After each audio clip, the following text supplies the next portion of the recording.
mga aabangan ngayong gabi sa Pinoy Fear Factor Argentina, South America. Ang Eels. Sa hamon kung saan muling haharap ang mga partisipante sa mga ahas, magpatuloy kaya ang pagsadsad ng dating hari ng stand na si Manuel. Maganda ka na. Mapasama kaya si Manuel sa mga namimiligrong pang-5 mapauwi sa Pilipinas? Ang mga kasagutan, malalaman lahat ngayong gabi.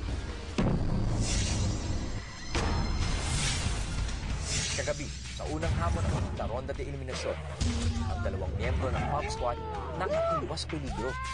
Nanguna sa hamon si RJ at ang kanilang leader na si Jomi, sa wakas, hindi na sumablay. Ngayon, ligtas ka.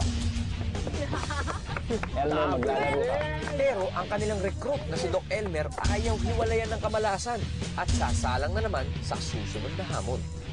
At si Manuel, umepekto ang signos na nararamdaman dahil tulad ng iba pang maglalaro sa pangalawang hamon, ang isang paa niya ay nakaapak na sa hukay ng kahihiyan pauwi sa Pilipinas. Ready na, second stunt.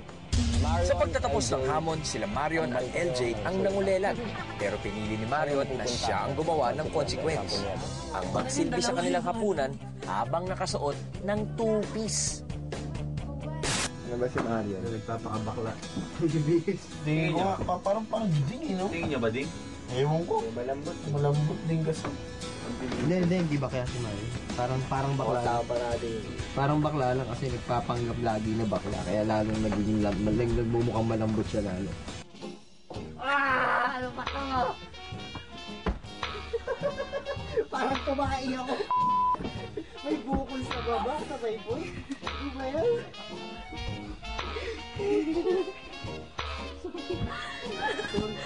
Oh my God! Tama na. Para kaming may kapatid na babae ng puso na Pinaglaruan namin. Oh my God!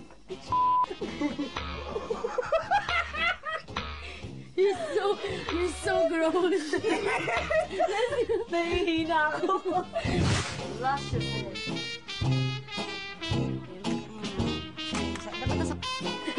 Tingnan na.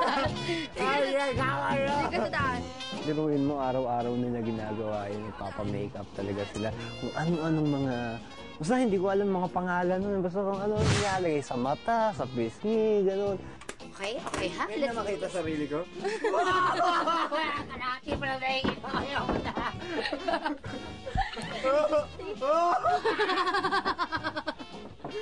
Yan ba talaga? La la la la la la.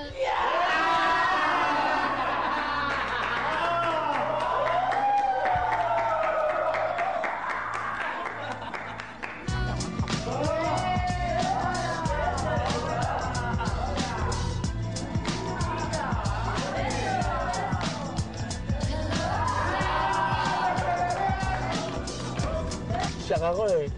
For the first time, nakita ko siyang talagang parang hindi ko tuloy yung lubos na isip na parang totoo ba yung naiisip ko? Bading ba talaga to?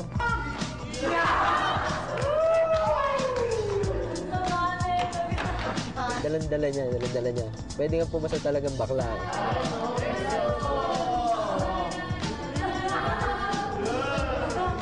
Kung umaarte siya, parang ano eh.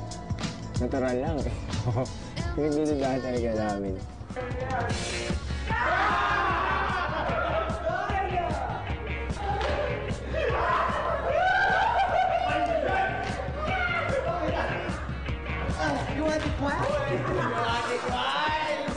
Nilabutan ako kasi ka-roommate ko eh. Tapos halos katabi ko lang ng higata na gano'n. Shock ako eh. Nagdududa yung mga lalaki sa gender ko. Napunta rin sa point na yun. Kasi ako yung nag-umpisa eh. Parang binabakla-bakla. Kasi gano'n, para kasi sa akin, masaya yun eh. Ewan ko, gano'n ako eh. Confident naman ako eh sa sarili ko. Hindi ako bakla. Sarili mo kung ano ka nga ba talaga? Hindi ako makapaniwala na napunta ako sa point na to na kailangan ko sabihin na hindi ako bakla. Pero, I'm not gay. So, live together. At least you're not gay.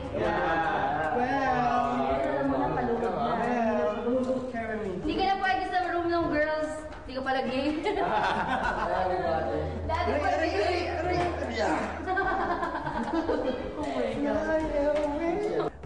magkaroon ng consequence. Para sa akin, consequence na yun.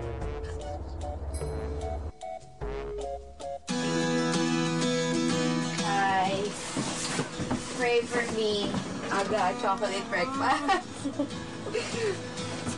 Okay. Diba? Uy, Manuel, good luck. LD ah, mag-pray. Galingan nyo, ah. Pag-pray namin kayo. Super pray kayo. Bad break.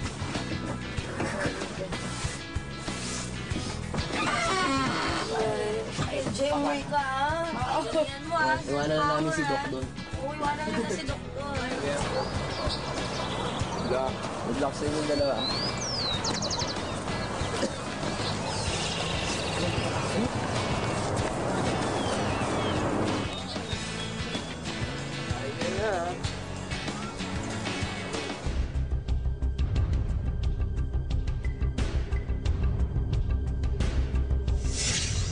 Kinakabahan ako kanina pa. Kanina ko pag gusto mag-stop yung kaba ko. Yun, bibigay ko pa rin lahat. Nararamdaman ko ngayon, medyo confident ako.